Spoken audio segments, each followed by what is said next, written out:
No, I don't actually. You want to take us through that one again?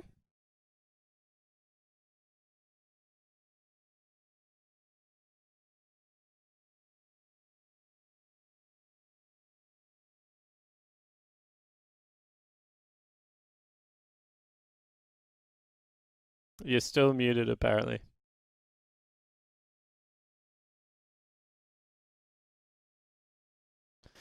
Okay. So while Nick is getting through that, Nick said, "Do you remember my backpacker analogy, which was watching someone paying to watch someone murder a backpacker?" I think is what it was. I said, "No, can you take us through it again?" The joke's kind of gone now because Nick's tried to say it three times, and now I'm just repeating Nick's joke. However, that was like watching a backpacker get murdered, is what I think Nick was trying to say. It was slow, it was deliberate, and no one enjoyed it, including Legacy, I assure you. Uh, that game was so weird because the Chiefs just bought. Oh, I've got a solo. No, people are down the well again. Chiefs just bought so hard into the tank analogy. And that's just it's not the way that they're going to win this series. Game number two, which was the one they were able to pick up the victory, they were running Camille top lane. They had a Zia mid. It was much more their style.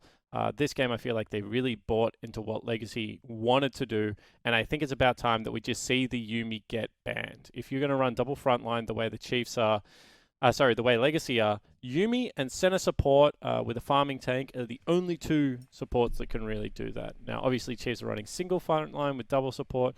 Doesn't do the same thing. You saw the fact that the Zac wasn't tanky at all that game. The Maokai, meanwhile, was able to 1v2. And this is just a disaster, Nick Boy. It is a disaster, and hopefully I could be heard now. Let me tell you what. Speaking of disasters, I look. What did you even say then? Because I was only half listening. I assume you rehashed the metaphor, and then I heard Maokai there at the end. Legacy, though. I mean, the thing about watching this one though, Chiefs have just bought into the way that Legacy play, or like have been forced to buy into the way that Legacy play. Yeah, I mean that's pretty much what I'm saying, right? So like the Chiefs, they want to play run and gun, like on from level six style compositions, like big lane strength. Legacy don't want to let them have that at all. They want to play big group 5v5 smash grab team compositions, and Chiefs are struggling to win team fights, so now they've gone further down the team fight road, which I think is just not the way you want to play. You want to play double dive. So get rid of Yuumi was what I was saying because it's what kind of facilitates that double dive. People are saying in chat that Galio also could be an issue. I assure you this Galio is going down 30 CS and that I could play mid lane for Legacy right now. I actually made the joke that Tally is the new Swiffer, where he's just got so much talent around him that he just has to play Galio. And it's actually fine. Like, you don't actually have to do anything on the champion. Um, if I was the Chiefs, I'd be trying to DDoS Topoon. Please don't. Don't take me back to the DDoS days, Nick. I had a 3 hour pause because of that one time. Yeah, but you know what? Could be a valid strategy. I know the location of the Legacy House Chiefs. If you do want to hit me up, I am willing to provide that. There you go. But Top Poon at the moment maybe is MVP caliber. I kind of said at the start of the year, the impressive thing about Top Poon is that he can be a carry, but when they had Eminez on the lineup and he was playing these supports, he looked like the best support top laner. And then when he played Aatrox, he looked like a really good carry top laner in the first couple of games. And now he's on Maokai, and he looks like a great carry top laner. What else can't he do? He just is like a freak show at every part of the game. And from my knowledge of the guy as well, he's like the most beautiful teammate ever. So like, you know, Fedora tip or whatever to Top Earn because he's doing everything. He's just an all-round good boy, and someone who has been an all-round good boy, but seems to be I don't know, maybe getting a little tilted tonight is Croc. Yeah. You know what? I saw a couple of plays in there from Croc that were reminiscent of my solo queue when I wasn't having a good time. There was a couple of times in that game, Nick, where Croc just ran in like 1v3 and just started throwing axes at people. The first dragon, he just starts up the dragon. He refuses to peel off it. He rage ulties. He loses the smite. He then runs into the team, baits the rest of his team into a 4v5 team fight. It's not Croc's day. No. Let's like I said to Skimmy yesterday, and I don't know if you have this because you're old as well, and I have this sometimes. Thanks, mate. Do you know sometimes when you wake up and you got to play a video game and your brain's like, okay, so now all I have to do is be able to jump over this ledge. Like, you know, it's Super Meat Boy or whatever. You just got to jump over the ledge. Now, like, I'll get it next time and just got to jump over the ledge. And you just see your little meat guy just like go into the grinder over and over again. You're like, I swear 3 years ago I used to do this 100% of the time. Yeah, the mind and the soul is willing, but the body is spongy and bruised. Yeah. Yeah. I'm not saying that Croc is past his use by date the same way I am, but I'm just saying sometimes you wake up in the morning and it just ain't your day. And you could be thinking of the best player in the world. You know, you could be visualizing a Picasso and painting a potato is all I'm saying. And right now, there's not been some great plays coming out of my man Croc, who I'm a big fan of. I'm a big fan of Croc too. I'll tell you what else what I'm a big fan of. I'm a big fan of this lockdown and what it's done to you and the way that you dress. Because when I knew you in the real world, in the before times, you would come in, you were generally either wearing like athletic-y sort of sports gear or you know, relatively cool, just some tighter pants, maybe like a nice button-up shirt or something. And now you've just heavily embraced the 1970s serial killer look. Like, you've got the cool round glasses, you're growing the beard, you got the hair slicked back, you've got the jacket with the with the wool. Yeah, you are the Zodiac. He was never found, and you are an old man, as you said yourself. So I'm just saying, did you pay to watch Legacy Murder the Chiefs? Is that what happened here? No, I'm getting paid to watch the Legacy Murder the Chiefs at the moment. The shoe is on the other foot, my friend. No, but I mean, all things, like, seriously, I've stopped wearing athletics gear because every single time I put athletics gear on, all I want to do is work out. And it is so depressing not being able to work out because of this stupid lockdown. But in saying that, I am getting to spend a lot of time with my beautiful partner, and hence the beard, because I said today, I want to shave, and she said, don't you dare. So, you know what? I'm just a mess of a human being, Nick. What can I say? Hey, I didn't say that. I just said you were a serial killer. We are heading into the fourth game of the evening. I mean, it almost feels like it should have been over already. Yeah, it should have been. The game before the last one was going one way until a hard left turn there right at the end. But we're heading into game 4. It's Chiefs versus Legacy. Can Chiefs pull it back from the brink, or are they going to go down to the lower bracket? Let's find out with the Macca's Champ Select. If you're craving the taste of your favourites, head to Macca's for a fast, safe and contactless drive-through experience. For your Macca's run, contact-free, we'll be here.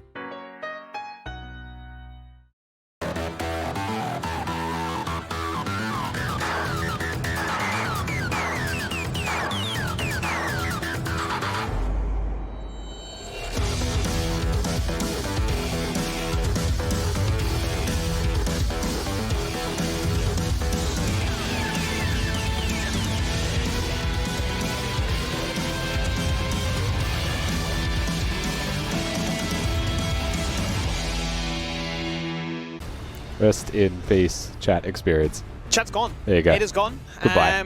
Potentially like Chiefs' chances in this one. That's too soon. It's game number 4. Legacy taking on the Chiefs. Legacy are leading this one 2-1, and they have just rocking Nezumi Galio every game without fail, denying these crucial picks that we like to see the likes of Tien and Claire on. What, Rusty, would you like to see Chiefs respond with it? Do you want a ban in particular from them? I think, I mean, there are so many things for me, like, watching this game. I think, one, they want to try and keep priority on something that Croc is comfortable with. The way that this series has been going for him so far, it's very hard to say that he has had a good series. But, like, if he gets the Lee Sin, you know, if that is his most comfortable champion and that would be the best choice for him, like, it's hard to say the way that this game has been playing. I think getting rid of Yumi's nice. Yumi's very clearly proven to be a big problem. I don't think you need to attack the Galio if you're continuing to ban the Jarvan yourself. And right now they're being pressed in this ban phase already, the Chiefs, with what they've chosen as their priorities. You know, they have to get rid of the Ornn, they're on red side. And I believe they chose red side in this game as well. So they may still be giving over either the Aphelios or the Yuumi because they choose the Jarvan ban for the Galio combo that, like, Legacy they'll just pick it if you let them. They get the Aphelios, they ban away the Varus as well, which maybe is a slight bit of insight to say that they want to go a composition that is favoured around that Galio. What do the Chiefs respond with so far? It's looking pretty standard if they are to go for this Misfortune. I'm starting to wonder though, do Legacy just open this up again with the Yuumi and the Galio and say, you just can't ban all these options in those first three. You've got too many things to try and look at, and if that is the case, then can we see something a little more, a little bit more aggressive perhaps as a retaliation here? I ship this response though. The Misfortune I think is a really good choice. You don't necessarily need to go for the Tahm Kench right now, but I would honestly, something like a Thresh I think is probably just the way to go for it with this one. Korea CK is an outstanding Thresh. There it is. Nautilus is a similar thing, right? Like it's a tank hook champion. I think that's important for the Chiefs because that brings back something that they're confident on. Even though it wasn't seen yesterday in the last best of 5, they didn't need to show it. Bring back what works. Now, in this third pick, if you can, probably the Lee Sin, if that's not taken away by Babip right now. Maybe the Elise, if necessary. You've already banned the Jarvan. Like, just be aggressive, man. Like, just play your style. You know what Legacy are going to do. Well, they get the Galio again. They're not going to go for the Yuumi this time, potentially. What's interesting, I know, with Nautilus is obviously the fact that his interaction with the passive, right? So if Yuumi's looking to try and dash around, if he can get a flash auto, completely ruins Yuumi's day. So they decided not to go for this time. They've gone for the Braum. Yeah, you can also hook her out of the dash, and any form of crowd control ruins Yuumi completely. So it's obviously very important to be careful around that matchup. And Aphelios is not the Ezreal. So they do go for the Braum Aphelios matchup. Now, honestly, the opportunities open up for like a carry top laner for Topoon and even like a Sejuani jungle for Legacy. So their composition still has a lot of power behind it. Looking at the Chiefs side, they don't prioritize their jungle pick third and ban things away from Babip at all. They go for the mid laner of Corki. So last game, Corki was banned once the Galio was locked in, and Azir was also taken away. So they choose the one that they want the most, and now they can focus wherever they would like with bans, which to me, like, this first ban's good for that. Aatrox, maybe another solo laner taken away from Topoon, and then you just pick the preferred jungler for yourself fourth. Absolutely. I think it's going to be kind of exciting, actually, to see where Legacy go with this one if they continue this trend of taking away the Akali in the second rotation as well. It's been what they've been finding a lot of success with at this stage, as you see with those two lanes confirmed at the moment. Ooh, a Quinn ban. Wonder if that's something that they've been experiencing in their scrims. I mean, it must be. It must be something that he's been playing, so they will take that one away. I mean, it's not like the Chiefs needed another AD carry in their comp skimmy, but they're not going to get it anyway. That's maybe interesting. Kindred as well. Imagine that. They could have had 4 AD carries in a Nautilus.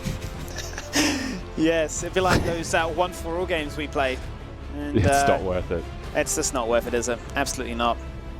Renekton gets taken off the board as well, so two powerhouses in the solo. What do Legacy look to deny in this final pick? Obviously looking at the jungle and that top lane. A lot of options still available here for Pre-CK. Yep, so they removed that away as well. Obviously not putting the Karma because Claire's already got his pick. And not letting Tien get that Jace again for that sort of same purpose of mobility. And I said this last draft, but the stage is always set for the potential Gnar pick for Topoon if he wants to. It's just something that he is very proficient on. There's still a decent amount of top laners. They just got rid of a lot of the physical bruises from that lane. So options limited. No surprises here, however, from the Chiefs front. If you don't ban any jungle champions, Croc actually gets that Lee Sin.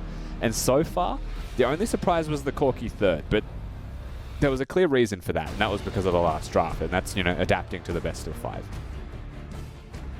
Do we see the Sejuani? Because we've seen it coupled so many times, so much success with this Braum. It looks like a potential. Not going to go for it just yet, however. They need to obviously reveal everything, so they're maybe just going to think about it for a little bit longer. I mean, there's very limited reasons not to, now that your top laner is a damage dealer and is a melee champion. So now you've got melee in both solo lanes, which is just Sejuani's ideal situation. And then you've got the Braum Sejuani combo for bottom. So this is actually, like, very potent compositionally here from Legacy. And it feels like the Chiefs just really want Tien to play an AD carry. And so they're going to try and have as many AD carries as they could possibly fit.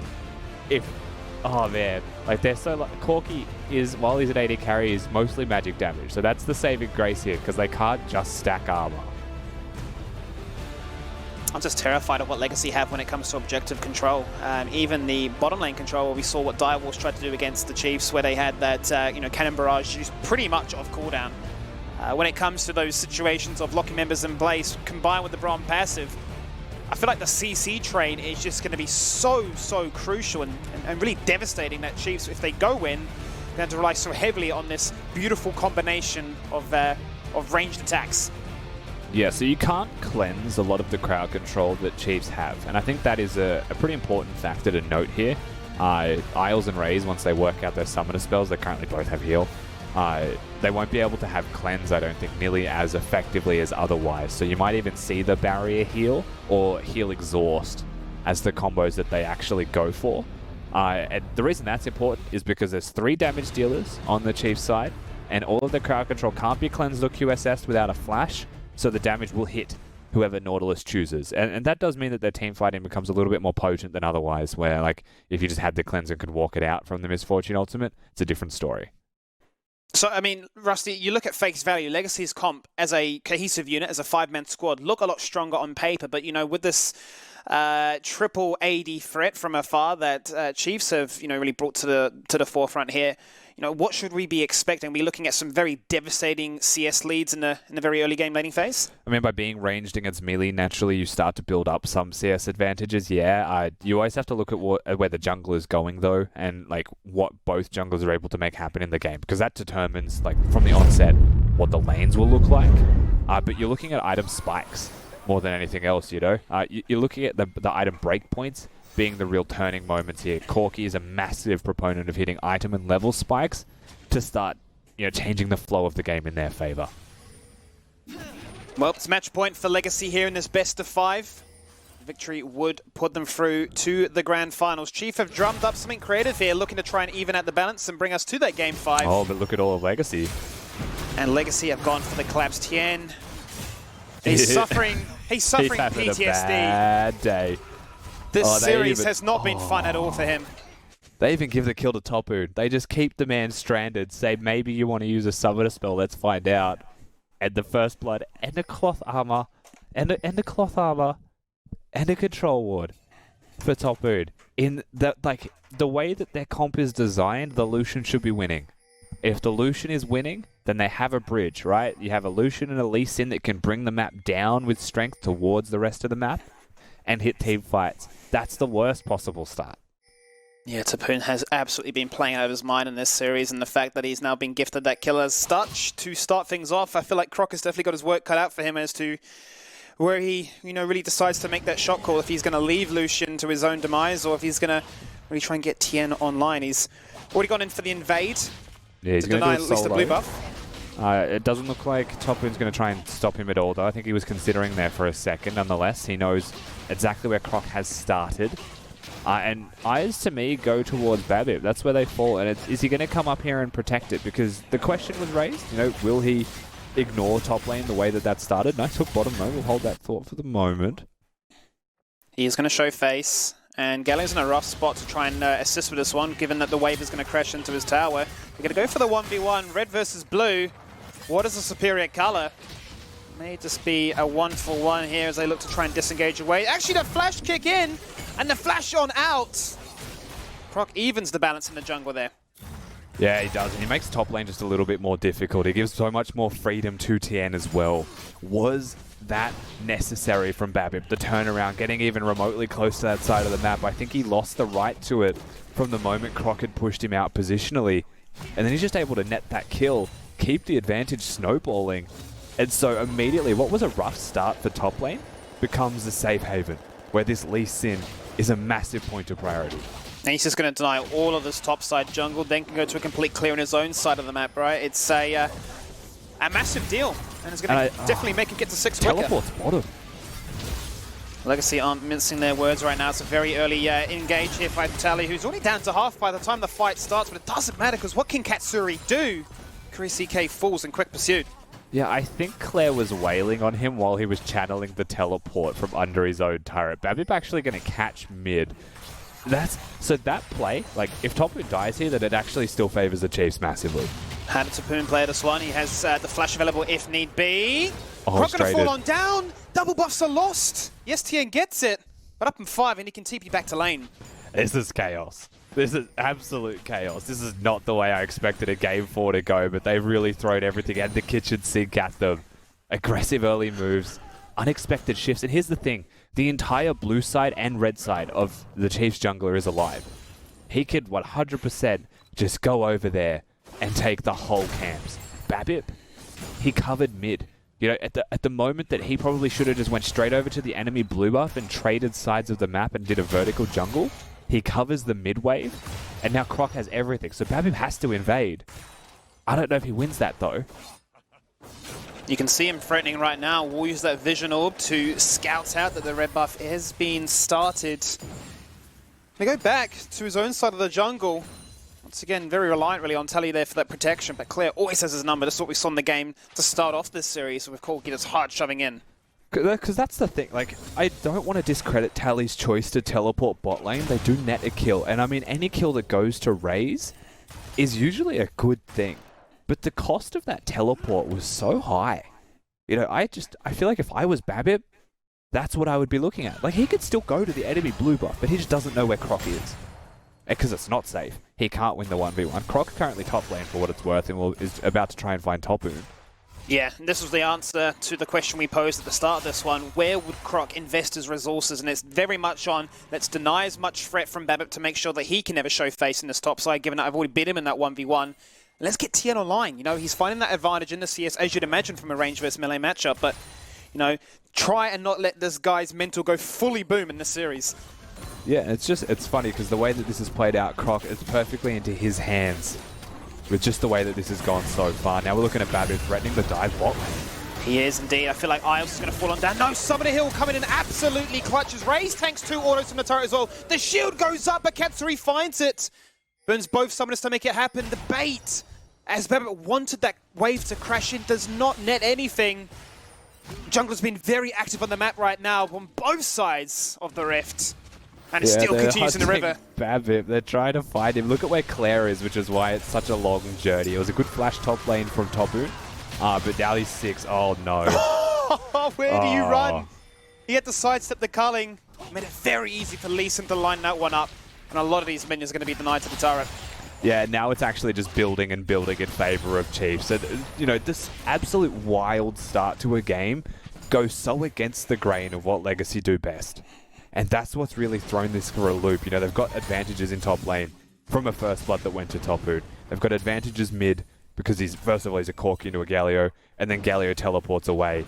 And that one place on the map where they were getting advantages, which was the kill in bot, they dive and they actually lose the trade hard for it. A hard force maybe there from BABIP to try and compensate for what had been done and how much he'd been denied with those camps, with the inability to counter jungle. Incredibly low now as this Drake gets begun. Actually, Isles will be there to continue with the aggro, and Chiefs were nowhere in the area as they had just gone from a fresh shot after clearing out topside. Yeah, they'll get the Drake at the very least, so they will still get the objective. They are down 1.5k gold here though, and 7 minutes in, that's obviously very significant. You can even see Claire's items. He could have rushed the tier, but this is my personal preference as well. He's gone for the pickaxe, so that he just has much more presence in the lane itself from raw damage output. Tier does nothing for helping you beat the Galio. So he's going to continue to retain that lane control. Top lane, you've already seen the state of it. What could have been well held off potentially by Topoon has just received repeat pressure from Croc and has made things a nightmare for him up there. You're still looking at BABIP. Like, he still has to be the difference maker. Hit level 6, influence bot lane if he possibly can, and, you know, build themselves up at an advantageous position. Absolutely, because I mean, you can see what Claire is able to achieve every time Tally is threatening to go down to that bottom side of the map. He's getting CS advantages, and he's doing a lot of damage to chip away at this health pool that he has. So the pickaxe, right to your point, serves that purpose. It means that he will be a factor not only in the denial, but the sieging pressure that may come out as a result. Now turn your attention to the top side, a flash engage as Tien responds. Beast is going to get CC'd into oblivion. No level 6, but Sejuani doesn't care.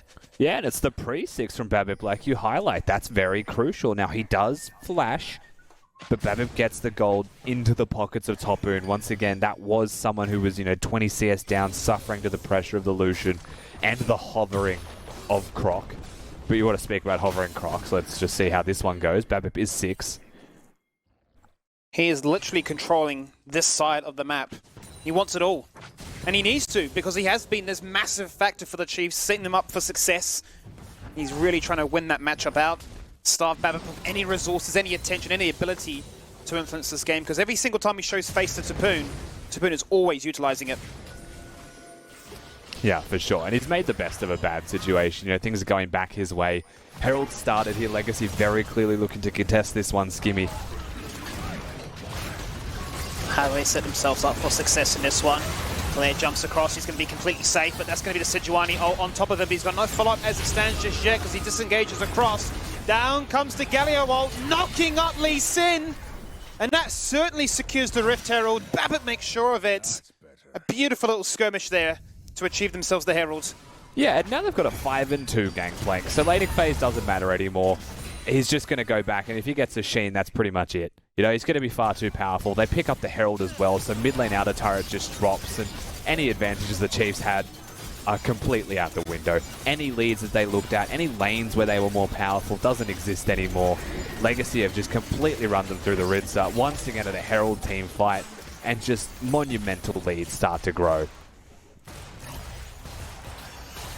You talk about the CS lead that the Lucian needed to achieve, has been able to find, but now you got a blue buff GP, which with all these resources, it's going to be such a scary threat to try and deal in when the side lane pressure comes online, when you're looking to try and match it and go for those 1v1s, because he wins those. He wins them 2v1, 1v1, you name it, and he'll collect it. And CK now has those Moby boots online, maybe looking to try and influence the map and almost join his compatriot in Croc to get the ball rolling, get some pressure on the map again. So we've had our first big real fight of the game here, Skimmy. We saw what happened around the Herald. We're looking at 1 minute and 15 seconds until the Ocean Drake spawns. And that's going to be a big one for certain if teams even consider this an objective to fight for. What we need to wait for, however, and this is something that we have to highlight for the Chiefs, because we said this just after the draft, was that they want to get item spikes. If you don't have those item spikes, fighting is a little bit more difficult. Lucian was a bridge point, so was the Lee Sin. And so if you're fighting 2v2, that was okay in isolation. Now, of course, there's a 5-2 gangplank, so not so much. But now they need Corki to get items. Now they need Misfortune to get items. And without those, I would hesitate before I took the fight. You just need to be very careful with your selection now. They have components, but they're still a while away from getting those completed. What I'd be terrified of would be, a GP rocking up to this Ocean Drake with a Trinity Force. Then you're in a whole host of trouble. We discussed how much control this composition as a 5-man squad presented for those objective controls, and we saw a glimpse of it as they deny the Herald away.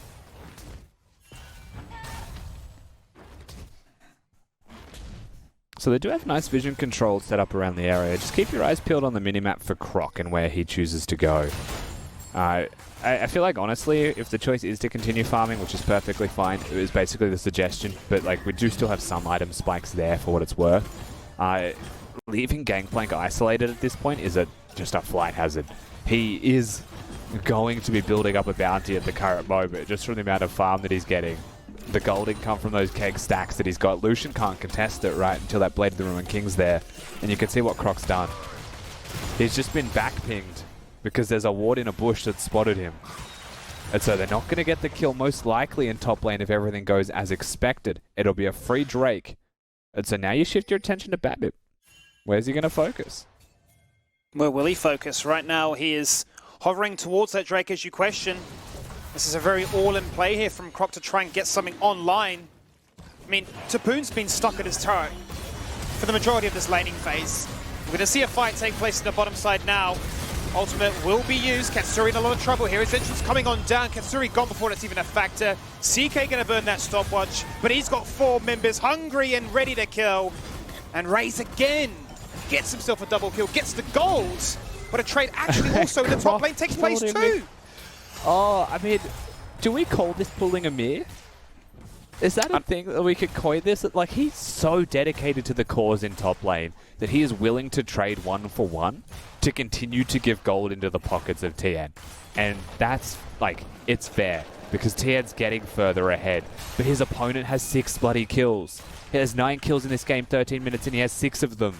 I don't think the gold lead is significant enough for you to keep doing that and think it's going to be a winning strategy for the rest of the map. It's brutal, to say the absolute least at this stage, Rusty. They pick up the dragon. They achieve so much, and even when they camp the situation, they really try and give TN some form of love to get him that Blade of the Ruined King to make these AD carries a threat when that eventual 5v5 were to take place. He always gets the trade. It's an absolute monster lead for him right now. Despite all things, you can see the gold on your screen as a result of that camp and all the ranged capabilities that the Lucian will have. Actually will be ahead in terms of gold.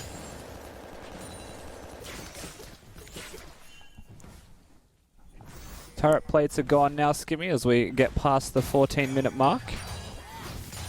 So less gold to be found on the map, and so we may actually find ourselves in a lull state. 4 minutes until the Cloud Drake spawns, and objectives are definitely simmering down. That they are. And Legacy will still, as a whole, actually be behind, and a lot of that comes in part to the Lucian factor we've discussed before, but just how willing Tally is to sacrifice CS for the greater good of his team. You can see that score 0-0-6. He's been very influential in assisting this bottom lane to get that Man Raise online, sacrificing so much CS in the process. So that's a big component as to why you see Chiefs as a team lead the stand by only very small margins, around about 500 gold at this stage.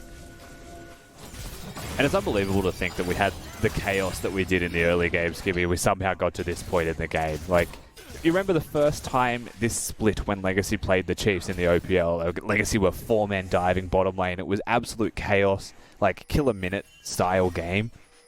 That is similar to how this started, right? And that's crazy, because that's almost the Chiefs style of play. Very different now, shoe on the other foot. Legacy actually finding themselves in the driver's seat, even though they're behind in gold. Yeah, you wouldn't think so. If you were to look at this, even if you were a player, you'd imagine that Legacy were certainly further ahead than they are. TN returns this lane. Now with that completed Blade of the Ruined King, the lane swap has completed, and it's actually Legacy that are the ones to drive that factor home, with Tapoon now bot side, really pulling out what Katseri can achieve. Croc in the middle of no man's land, nowhere to safeguard too, but a lot of damage coming out to Isles. The stopwatch delay is inevitable, but he has no members around him to protect. Clear is looking to fall on down. It's a flash into the pit, buys him some time. TN and CK do what they can. Croc, the ever assassin hiding away in the jungle, will take down Babbitt finally. We talked about it before. This side of the jungle has belonged to him, and he finds success of it once more. And now just take a second to look at your map, Skimmy. Where is Katsuri? This bottom, how are the Chiefs able to win a fight like this when it's done on Legacy's terms? It starts with a hook, yes, from Korea CK, but the Chiefs do that without their AD carry, and they wipe Legacy. The blessings of Lucian acting as a hybrid. We'll see how this fight all really started, as you mentioned, with the Korea CK hook. Yeah, now Gangplank is bot lane. He actually teleports into the fight and uses his ultimate. So you want to think about the worth of this matchup. It's a 4v5, but the moment Tapoon gets there, they've already lost their support. Their jungler is half health. Their AD carry has 0 mana to his name and used his heal just to try and prolong the Braum's life. Like, this is not the type of fight that we expect from Legacy, because this is not the type of fight that we have seen from them throughout all of this series. That's very uncharacteristic from them thus far, and that does come back to hurt them. Now, for what it's worth, that's just bringing the Chiefs back into this game with a momentum swing, more than anything else, but it's still very positive for the Chiefs. Very much so. I mean, we have to wait and see how they use this Rift Herald. For the last few games at least, they've been using it as a means of forcing Legacy's hand, so they have to respond to the push that will come as a result, and then looking to start the Dragon to get themselves online with some potential win conditions. And not only that, but deny Legacy that have really been the ones always finding these Dragons and getting themselves online with a soul. Nice little interrupt there, as TN keeps his lane in check. Yeah, buys a bit of extra time for the reset. He actually evens out the reset timing there with his top lane opponent. Small details, 1%ers, but you like those when you get to see them. Now we've also got the Essence Reaver completed here from TN. So 2 items on the board. You compare that to his opponent, not too far away, honestly. Especially with the way that went. The biggest advantage right now you'd find would be between Raze and Katsuri. Yes, Katsuri's been farming hard and wasn't present in that team fight, but the item advantage right now, Raze is going to be scary with that Infinity Edge. Yeah, it does seem like we're going to be fighting for this Drake though. Oh, Babbitt. Babbitt jumps in and aggressive. They lock members in place. No, Raze is in this team fight. That's the Rift Herald getting summoned again, but the shutdown onto Tien, the biggest factor that Chiefs had at their disposal. They scurry away like ants to their turret, which is surviving on minuscule health.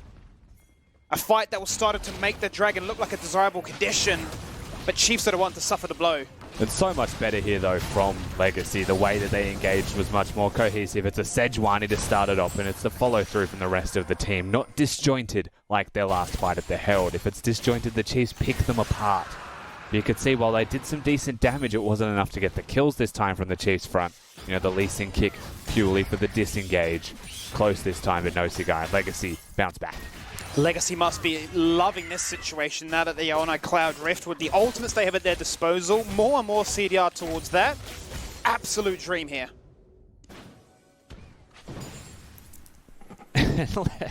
So, legend has it Katsuri is still side lane farming to this day. Anytime I look at a fight, I see the disengage. He was there, but like, he's just straight to the side. Like, he is currently a side lane goblin, and there's teleport play. Like, there's a Corki and a Lucia with teleport. Just sit your bum mid. It's always interesting, right, watching the AD players. We had Vital where we were like, come on, man, buy some boots. Be present. And now Katsuri's giving us the case to like, well, just want as much money as I can get. Team fighting, yeah, I want to extend this laning phase for as long as possible. So, this game, actually, now that I'm looking at it, because it's the Cloud Soul, there's a couple of people that will be very happy with that Cloud Soul on either team here. I'm not sure exactly how it works with Corki, but Corki would love it, because he's got a constant ultimate up. Misfortune won't, but Illusion would. But then looking at Legacy's side, it's actually huge. You know, Sejuani throws the ult, Gangplank throws the ult, they're instant casts, and the move speed's useful afterwards. I feel like this is a similar thing. So, if they're able to get this Cloud Soul, and it's 3 minutes, 25 seconds till that is up to be taken, I feel like I would actually be kind of afraid of my opponents if they got that Soul. Usually Cloud's, you know, the lesser of the lot, and it still is, but very good with their champions. In the right conditions, it really does speak volumes. Makes things like this very much potential.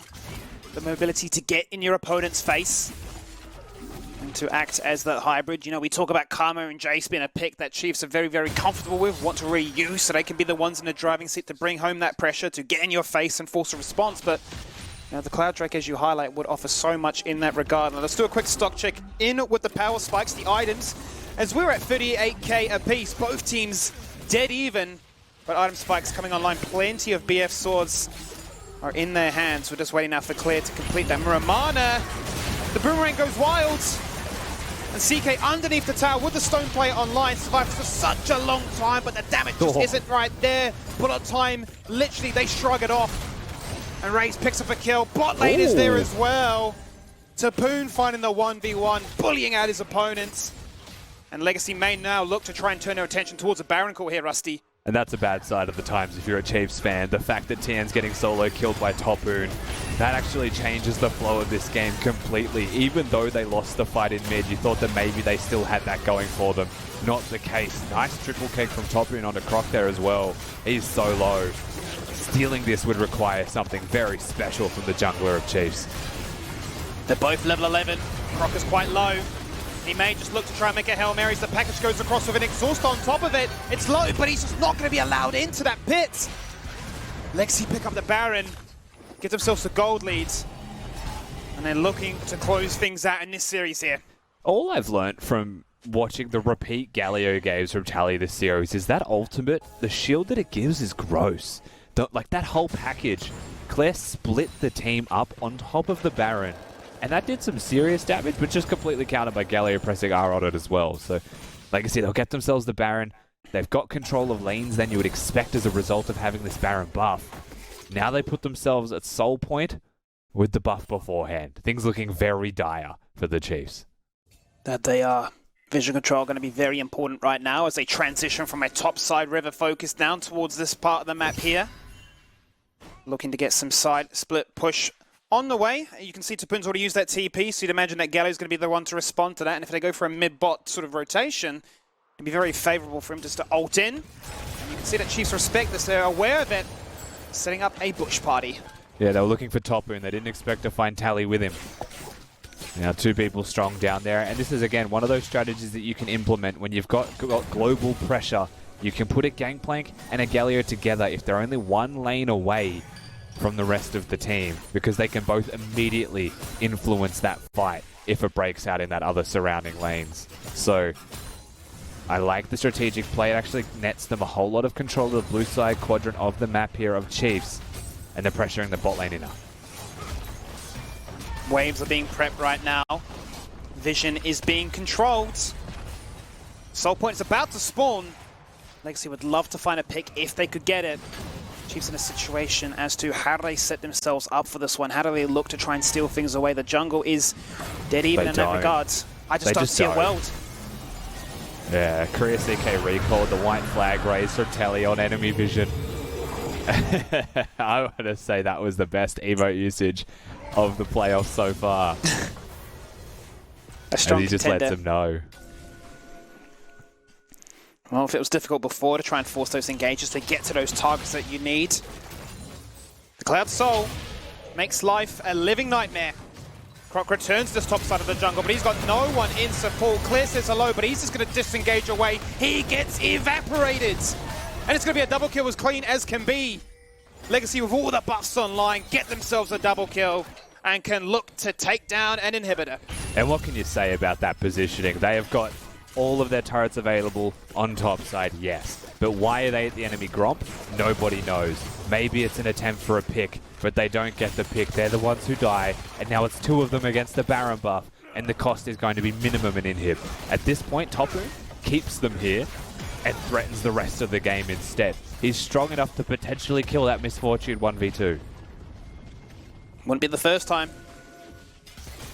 This series is very interesting for the second time now. Chiefs on full defense mode, looking to pick up any form of scraps that they can get by pushing in mid and bot at the same time. Baron buff now has expired. And that inhibitor turret in the top lane is starting to take fire. And that was just one of those, like, that double kill to me is a very clear sign of the state of this game. The fact that that happens at all is like they've really just misjudged the situation. They're struggling. It's going downhill fast. It really is. Now we're going to get to see a glimpse of that movement speed online. It's going to be a final fight here with all the ultimates, all the ranged assault that comes from this Chiefs lineup. Them to stay healthy for the most part here. The shields from the tanks doing the job required. Objective's still a fair bit away, but with all that push, with all that CS acquired, Legacy can now look for a base, look for a buy, and look for a team fight. Yeah, they work hard. They get themselves a 5,000 gold lead. Now they get the full reset off as a team, all in unison. The money just starts flowing in here for the Legacy roster. They are poised to take this game very handedly, and a 3-1 fashion as well, if it continues along this trajectory. And you're looking at the Chiefs side. What can they do to change this? How do they alter the outcome of this game? And if you think to their 1 win that they've managed to get so far, that was from the jaws of defeat, and it was by scaling and hitting a big team fight around an objective. And I think that may be the last bastion left here for Chiefs once again. The gold lead isn't crazy blown out of proportion. It's only 4,000 to 5,000 right now. If they hold on, they keep getting items on their relevant carries, then maybe they can just out-micro, out-execute in a very Chiefs way to get a team fight win in the game. It's all out damage at this stage of the game. You've got a Zhonya's and a stopwatch in the pocket here for Legacy. But no protection of that likes on the side of Chiefs, whether or not they look to gear themselves up for that stopwatch. That final play as the Baron spawns itself in 45 seconds. But I see 4 Ninja Tabbies from Legacy, and it's just denying so much of the pain that they're getting thrown at. Yeah, the person you have to look at is actually Claire. So, again, the 1 magic damage dealer of the team. He needs 1 more level. Nice package, actually. The fight still may happen here, but I don't think it will. 1 more level for Claire. He's got his 3 item spike. He definitely wants the 4, though, for the Infinity Edge, and then he's super powered. Once he hits that stage, those Ninja Tabby's not going to do nearly as much to stop all of the magic damage that he's bringing out.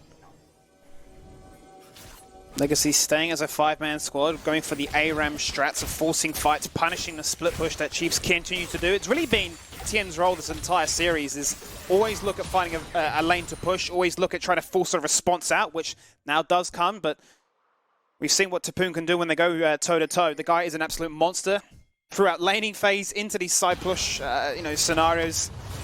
And we'll have the TP that he has burnt, so Tien will have an advantage in that regard to make it a 4v5. But do Legacy really care? They look for a fight, they look for an engage. They are going to complete Tien and take down is CK. still someone you have to look at. I think that was Topoon's ultimate used bot lane, actually. Claire and Tien are split pushing to try and just win the game.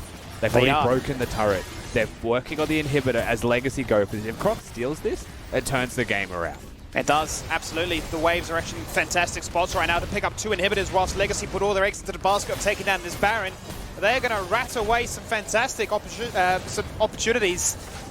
They don't get the mid inhibitor, but they definitely keep Legacy scared.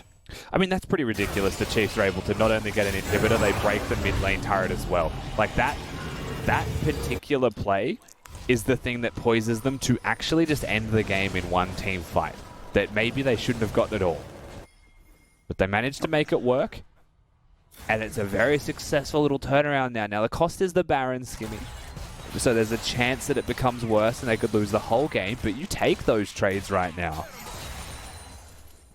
Absolutely. At this stage, given that the Elder is going to be the next focal point here from Legacy, with an exposed base as such, Legacy are going to have to be meticulous in how they look to position themselves, how these waves are set up, how they look to try and get themselves into this base. Because, as you say, bear in mind, they have not actually taken down an inhibitor themselves, so they don't have any waves of minions to do a dance around. And Chiefs may now, for the first time this series, having deployed this strategy to their advantage, Elder, be able to though, turn things around. mid-priority into Elder is the most important thing they're engaging. They are. Claire is on the way already, down to half. Tally on the flank, look to try and take out Tien, who just gets destroyed. Raze is so incredibly strong at this stage of the game. You just cannot destroy him. You cannot get to him. Plain and simple. He gets all the kills. He does his job. He is the perfect player. They won't care about the Elder. Baron is enough for them. And with 3 members down, they will look to end this game. Yeah, and that's the risk, right? They get caught with their pads down. They just get the backdoor attempt. They're not able to actually cement anything further after that. Legacy will get the team fight victory. Now they push to win. They push to get themselves into the OPL finals. That they do. Legacy are looking very strong in these grand finals. Well, looking strong in these finals. They're going to get themselves into the grand finals is what we're looking at. They're going to take down the Chiefs 3-1. And there were still moments in there for the Chiefs, man. You have to give them some credit. They managed to, pull a rabbit out of the hat, so to speak, here and there. But at the end of the day, no matter how much credit you try and give the Chiefs, it was still Legacy from near start to finish in every single game that they played where they looked like the superior team. It was just a good showing here from Legacy. And again, proving the point that everyone said they're the #1 team in the league. Well, they've just 3-1 to the Chiefs. And they've proven that before the OPL finals, they are the favourites. A potential 3-0 also, right? It was not as if these were games that they fluked or that they were, neck and neck. For the most part, this was just Legacy from start to finish, finding very strong victories in top lane and in the bottom lane. Tally's job for the most part was like either stay even, sacrifice, but assist these lanes to act as a quote-unquote second jungler. Just get these boys online and, give yourself that massive break to prepare for the grand finals now that you're in. And what a chaotic way to get there, man. The way that game started, there was just action happening left, right, and center. It felt like a Chiefs game for a second there until Legacy bit back a little bit too hard. Well, Chiefs will get dropped into the lower bracket. They will have another chance at going through the gauntlet to face Legacy again. They'll be taking on the victor of Direwolves and Order. But that does it for this series. Let's bring back the boys and get their opinion on that crazy best of 5. It was one of those weird ones, wasn't it, Spawn? I feel like we came in with some expectations that it would be this slugfest between 2 teams battling it out, each taking a win here and there, these huge fights, there's swings in the game, and then it felt pretty much like Legacy's night the whole evening. Yeah, absolutely. I think Bingo. when when you have a look at this and how it's gone during the regular season, you would have high expectations. But I think that Legacy really have shown in the last 3 weeks that they are the best team in the competition, and that's why they're sitting pretty in the grand final, right? They've been able to get there with only one best of 5. They only played 4 matches, and they looked good in all of them. And now that means, of course, that Chiefs are down but not out. They are going to go up against the Direwolves or Order, depending on the outcome of that match next week. Who's the matchup that we like there? Obviously, I know that you have an affinity towards Order, but Order have also been an Achilles heel for Chiefs, at least last split. Yeah, historically, this has been a matchup that Order enjoys in best of 5s, if not in best of 1s. They were able to take out Chiefs in that second versus third place to stop them from making the final, but really that's taking it a step too far. Order have to worry about Direwolves. They are currently 1-2 in the head-to-head throughout the regular season. They did pick up the last game that they played, but Direwolves, it really depends what team the Wolfpack brings to Summoner's Rift. I popped over into Juves' channel because our Twitch chat was going a little bit strange, Nick, and I asked him what his take on the Direwolves was, and he said it must be internal trouble, right? Like, there can't be anything else going on. They've made a roster change. We blasted Avant Gaming for their roster change. Well, Direwolves have pretty much done the exact same thing, and they just don't look like the same team that they looked like in Week 7 when I said they were the best team in the OPL. I mean, we were hyping up and expecting that this series would be the one where we see a bunch of swings. It could very well be Friday night next week with Order versus Direwolves. We don't know what we're getting out of Direwolves, and oftentimes you don't know what you get out of Order. We said it a million times. Order is strong when it comes to best of 5s. They're strong when it comes to these sort of knockout tournaments. So it could be next Friday where we really get the sort of showcase match of the playoffs before we head into the grand final. Yeah, and I think we will, because I think that both of the teams have really different and contrasting play styles. I think that Order love to leave Swiper on an island. He's playing really good League of Legends. We've already talked at length about how Direwolves like to bring Miru to Chippy's lane and try and get action happening there. Rare 7 is a wild cannon. You kind of have to point in the right direction and hope he doesn't blow up sometimes, whereas Vital does seem to be Mr. Consistent down there for the Direwolves. But really, I think that the utility players will play the biggest part in this game. If Miru and Cupcake outperform Only and Ayla, I think the Direwolves will pick up the victory. However, Ayla and Only both had really, really good series against Avant and against Direwolves last week when we played them. So I'm confident in the utility players of Order, but I definitely think that game goes all 5. I'm seeing in the chat, Easy80 says Chiefs need to bounce back and get their heads on straight. I want to see my boys win. That was going to be my question. Chiefs obviously have a little bit of time to be able to refocus and regroup. What is the biggest lesson they need to take away from today, since they will get not only another shot to make it to the grand final, but another shot at Legacy potentially? Yeah, really offensive saying, but it's one of my favorites, Nick. A pig in lipstick is still a pig. And Chiefs are a team that needs to play early game. And you can put them on a late game comp, but if they don't get early game rolling, they just lose confidence, they lack structure. They really are just that confidence-based team. So I think that Chiefs, they need to go back and they need to have a good hard look in their mirror. I actually say to my boys as well, like, are we cowards? Like, are we not playing what we're good at because we're scared that we're going to lose on what we're good at? We're giving ourselves like an easy out. Like, it's kind of bullshit. I wanted to see 4 drafts, like that game 4 drafts where they went down swinging, you know, Thean on the Lucian, like Misfortune Nautilus. Why was it the first time we saw an aggressive comp out of the Chiefs in game 4 when it was on match point? I think if you play all of the drafts like that, we have a very different series, and we're talking about a different Chiefs. So kind of agree with what's-his-face, Degenerate number 1 in Twitch chat. Chiefs definitely do need to have a hard look at themselves and definitely do need to, you know, come back with the Chiefs-style game plan, because that's how they got to rank 1 through the regular season. Well, they don't have the safety net of another bracket to fall down into. So the next time that they take on either Direwolves or Order, they are going to have to come out swinging because there's no second chances for that game.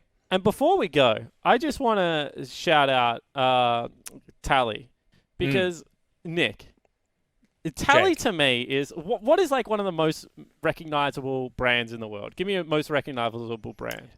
McDonald's. Okay, so Tally is like the chief marketing officer of McDonald's, right? He's walked in.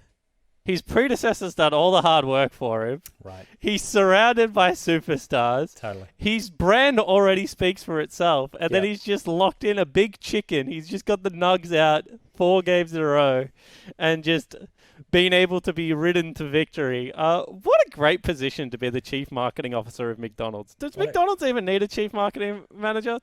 Do Legacy even need a mid laner? I don't know where this analogy is going, but good job, Tally. Well, there you go, Tally. Your ex-coach GM said you're basically just being carried and you're doing nothing. All right, well, that's a nice way to end down the evening. Thank you very much, everyone, for hanging out with us and enjoying some OPL action. Big thank you to the Riot crew as well, and to our fellow casters, Rusty and Skimmy. Stuff them. They're not here. Oh no, they're in the Discord. They hear us. Also, a big thank you to Juves, who joined us yesterday. It's exciting to be in the playoffs. It's exciting for more playoffs. We've alluded to it next week. Next Friday is where you're going to get your next OPL fix. It is Order versus the Direwolves, and I think I have my money on this being the game of the playoffs before we head into the grand finals. So please, we would love to have you guys there with us. Until then, stay safe, stay indoors, wash your hands, and we'll see you next week. Peace. 強く輝いて消えた長い